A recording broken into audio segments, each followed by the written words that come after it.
Salam alaikum, j'espère que vous allez bien, j'espère que vous êtes bien confinés chez vous à la maison, au chaud.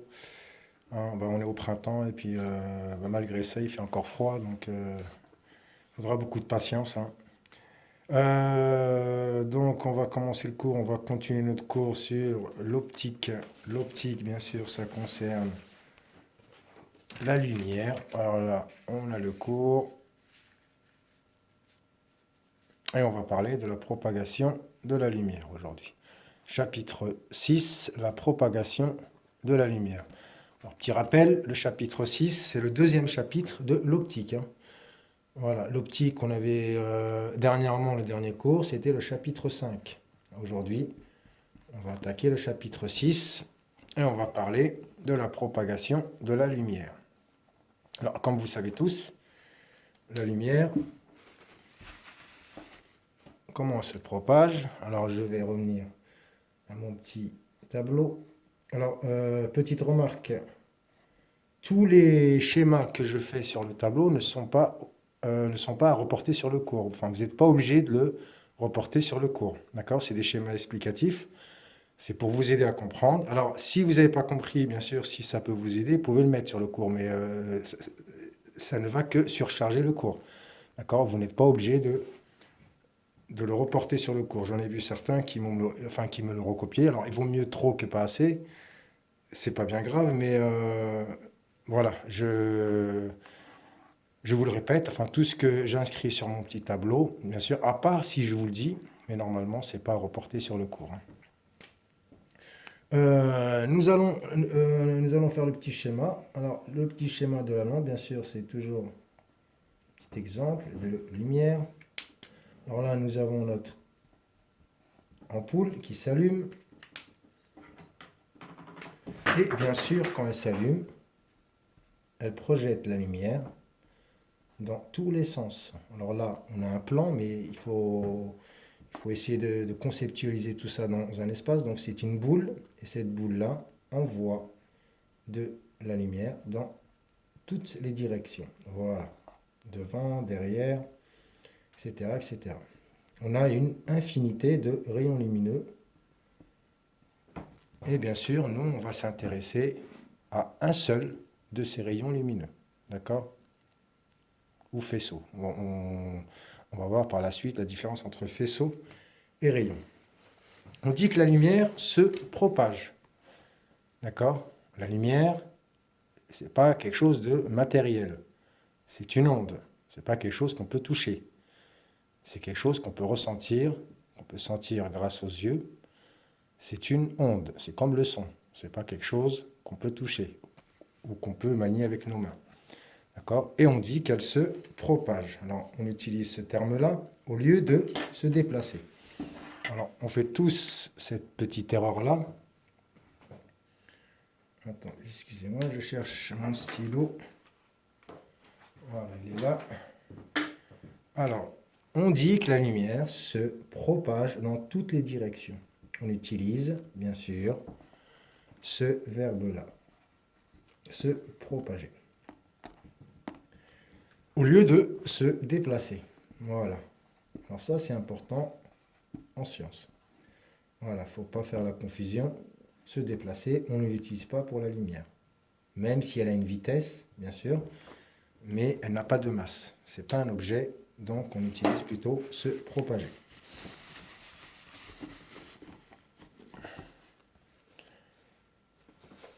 Donc, le paragraphe 1, bien sûr, ça parle de la propagation. Voilà, c'est un paragraphe qui nous permet juste voilà, de faire la différence entre se propager et se déplacer. On dit qu'un objet se déplace, une onde se propage. Alors, je vais vous relire le paragraphe pour ceux qui ont du mal à lire. Voilà, comme d'habitude, hein, vous faites pause et puis vous recopiez le cours. Ou soit vous recopiez sur le document sur la photo que je vais vous envoyer. Je vais vous envoyer la photo du cours, comme d'habitude. La lumière n'est pas un objet matériel, c'est-à-dire qu'on ne la sent pas au toucher. On utilise donc le terme se propager au lieu de se déplacer. Un objet se déplace, une onde se propage. On va voir maintenant la trajectoire de la lumière. Comment elle se propage?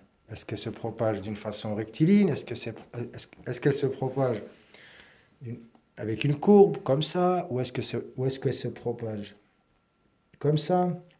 Ou est-ce qu'elle fait des petits zigzags comme ça? Alors vous savez tous, hein, vous savez tous que la lumière se propage en ligne droite. Voilà, la lumière dans un milieu homogène, c'est-à-dire où tout, où tout est semblable, tout est pareil, d'accord? Elle se propage d'une façon rectiligne. Mais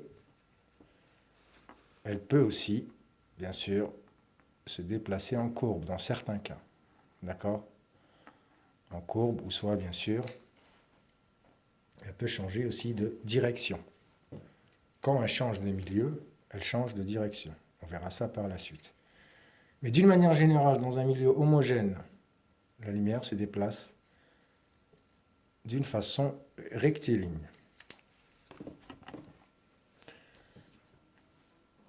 Voilà, ça c'est l'objet du paragraphe 2, la trajectoire de la lumière. La lumière se propage dans un milieu transparent, bien sûr. Alors ça c'est une condition aussi, il faut que le milieu soit transparent. Sinon, la lumière ne peut pas traverser cet objet ou ce milieu. D'accord? Comme milieu transparent, on connaît l'air, le vide, le verre, l'eau. Alors l'eau, bien sûr, c'est un peu particulier parce que l'eau, elle est transparente. Elle est transparente, bien sûr, que quand on a une fine couche. D'accord? Si vous avez une couche d'eau assez épaisse, la lumière ne traverse pas. D'accord? C'est pour ça que quand vous allez au fond d'un océan, au bout de quelques centaines de mètres, on ne voit plus rien. Tout est noir, voilà, tout est obscur. Donc au fond de l'océan, bien sûr, si on fait le petit schéma ici on a le niveau de l'eau. Alors si jamais vous avez un objet ici, et que vous êtes par exemple là, alors là, vous risquez, alors là, vous voyez l'objet, bien sûr. Alors, si on voit l'objet, c'est qu'il a reçu, voilà, il reflète la lumière du soleil. Donc, l'objet reçoit la lumière du soleil et nous la renvoie. Par contre, si on a un objet qui, au fond, allez, on va dire 400 ou 500 mètres, bien sûr, la lumière du soleil, à un moment ou à un autre, elle va être absorbée par l'eau. Elle ne pourra pas atteindre cet objet-là. Donc nous, on ne pourra pas la voir. Voilà, il faudra une lumière assez puissante pour qu'elle éclaire l'objet et pour qu'elle puisse revenir à nos yeux. Voilà, pour qu'elle puisse être projetée vers nos yeux. Là, ce n'est pas le cas. Donc l'eau n'est transparente que sous certaines conditions. D'accord? Et c'est pareil pour tous les liquides. Enfin, pas pour pour la plupart des liquides, bien sûr. La plupart des liquides sont transparents. Pas tous, bien sûr. La trajectoire de la lumière, donc c'est le paragraphe numéro 2. La lumière se propage dans un milieu transparent. Bon, bah ça on l'a vu. Elle se propage en ligne droite. On dit que sa propagation est rectiligne. Voilà, c'est un terme important. On dit que sa propagation est rectiligne. Et comment justement peut-on déterminer que la lumière se propage de façon rectiligne? Alors, il faudra le prouver. Vous savez qu'en science, avant d'affirmer quelque chose, il faut des preuves. Alors, on a des expériences toutes simples que tout le monde peut faire. Enfin, c'est ce qu'on appelle la visée. La visée, alors, par exemple, on va envoyer un rayon lumineux. On va utiliser la bougie. Voilà. La bougie, on va aligner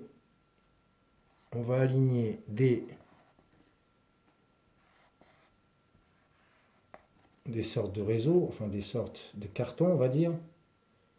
on va, alors celui-là, on va pas le mettre, on va faire un petit trou. Voilà, on va faire un petit trou.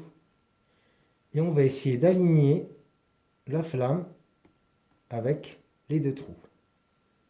Voilà. Si j'arrive à voir la flamme ou le rayon lumineux, c'est que là, j'ai une ligne droite. Voilà. Bon, bien sûr, mon schéma, il est fait un peu rapidement.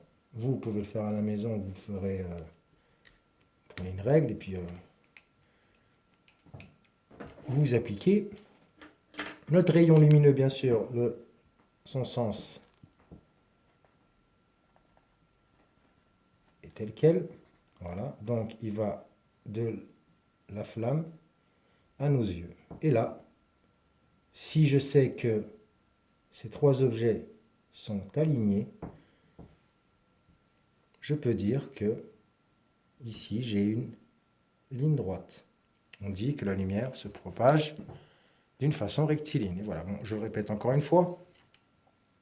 Bien sûr, on peut en mettre plusieurs, hein, des petits bouts de carton ici. Tant que c'est aligné, bien sûr, je peux en mettre plusieurs. Et on peut faire aussi le contraire. On peut faire aussi le contraire. On peut utiliser la ligne droite de la lumière justement pour placer des objets, par exemple. Si je veux... alors, admettons que je veux planter des arbres. Je veux planter des arbres et je n'ai pas de matériel, je n'ai pas de règles, je n'ai pas de planche, donc je n'ai rien justement pour les planter d'une façon droite. Alors, qu'est-ce que j'utilise? J'utilise la visée, c'est-à-dire que, alors, là, bien sûr, la visée, il faut être deux. Voilà. Et j'ai envie de planter des arbres selon cette droite. Voilà. Il faut que je plante les arbres. Bien sûr, si j'en plante un ici, c'est pas bon. Si j'en plante un ici, c'est pas bon. Ici, oui. Ici, oui. Comment savoir si je les ai bien plantés ou pas?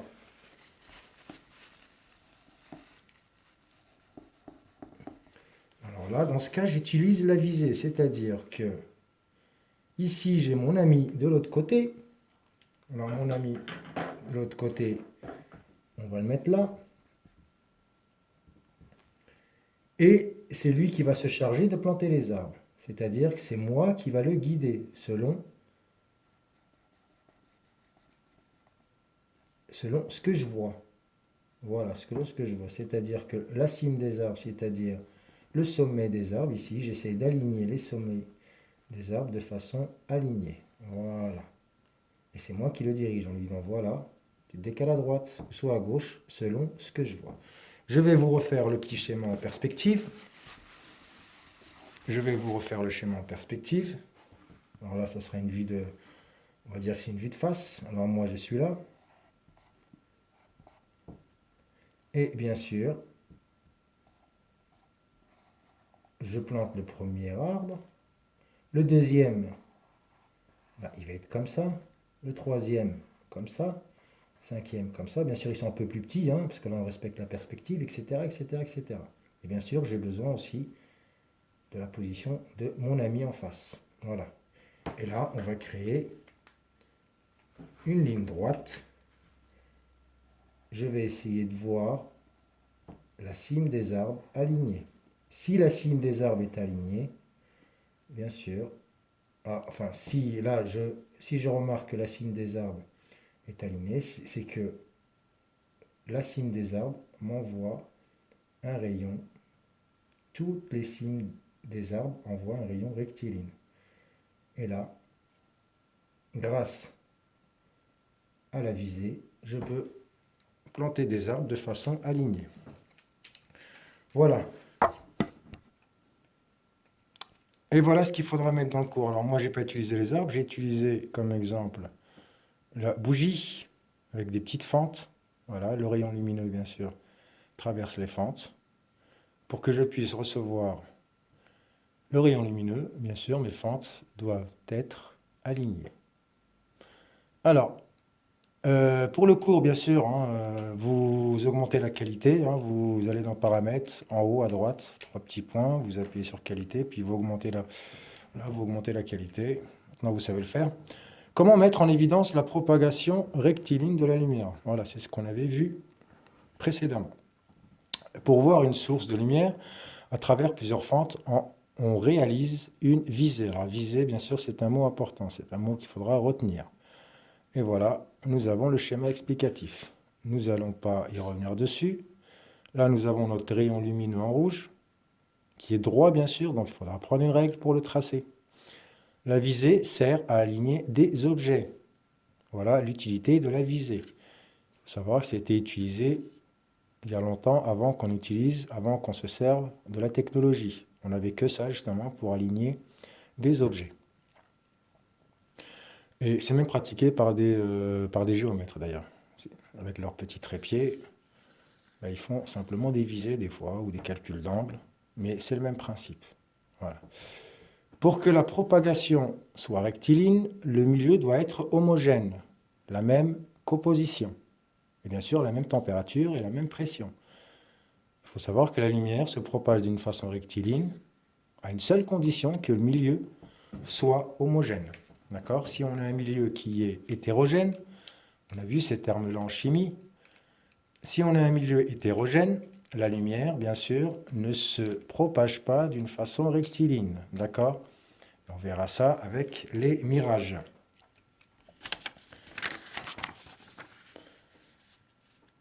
Alors, qu'est-ce qu'un rayon? Qu'est-ce qu'un faisceau? Alors déjà, faut pas confondre ces deux termes-là. Alors des fois, vous verrez faisceau, des fois, vous verrez rayon. Bien sûr, il y a une petite différence. Alors en physique, il y a une différence. Dans la vie de tous les jours, non, bien sûr. On peut dire faisceau, rayon. Hein, si vous discutez avec un ami, parlez de lumière, vous pouvez utiliser l'un ou l'autre. Par contre, en physique, faire attention. Un rayon, c'est différent d'un faisceau. Un faisceau, c'est plusieurs rayons. Voilà. Le faisceau de lumière égale plusieurs rayons de lumière. Voilà, je vous ai mis une petite phrase comme ça, toute simple. Le mirage, maintenant on va parler du mirage. Alors voilà, alors les mirages, bon bien sûr c'est un phénomène physique. Vous connaissez tous un mirage. Alors le mirage, il nous donne l'impression qu'on voit une flaque d'eau par exemple, quand vous êtes dans le désert ou dans un pays chaud, quand il fait chaud. C'est aussi, ça existe aussi en France en période de canicule. Je ne sais pas si vous avez remarqué le goudron, quand il chauffe, on a l'impression qu'il est mou. On a l'impression voilà, que c'est quelque chose qui bout.